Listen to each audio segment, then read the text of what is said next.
Judge Cannone's rulings were center stage again at the start of Day 30 of Karen Reed's retrial. Despite a litany of credentials for former chief pathologist and current professor of pathology, Dr. Laposata, and a list of courses on dog bite injuries taken by and presented by the doctor, and that prosecutor had opened the door by asking a previous witness about Dr. Laposata's credentials and report. Cannone found that the doctor did not have enough experience of dog bite injuries to answer on her opinions in this case. In a decision described as outrageous by defense lawyers, Cannone even refused to explain the basis for her decision, simply stating under a direct question from the defense lead counsel that it is my ruling.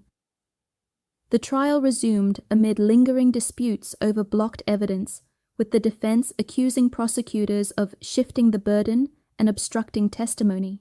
Later in testimony, Cannone refused to allow the doctor to even mention her opinion regarding photo evidence taken inside the 34 Fairview home that could provide an alternative explanation for O'Keefe's death. Dr. Laposata eventually testified that O'Keefe's skull fractures and brain injuries, not hypothermia, caused his death, directly contradicting an earlier witness.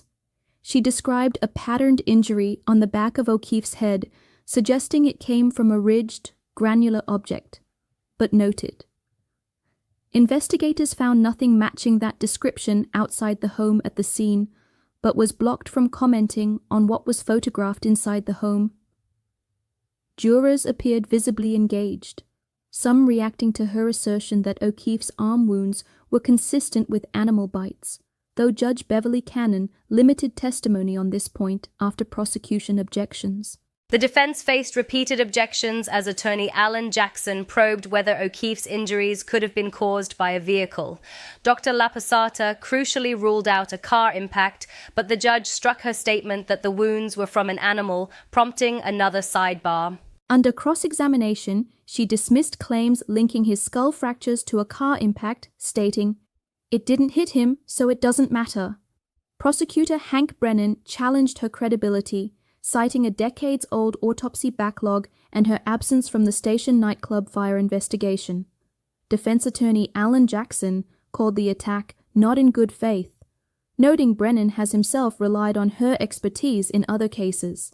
Finally, expert witness Andrew Rentschler testified that the forces involved meant O'Keefe couldn't have been hit in the head with the tail light without other injuries being caused, and the tail light wouldn't have caused O'Keefe's arm injuries.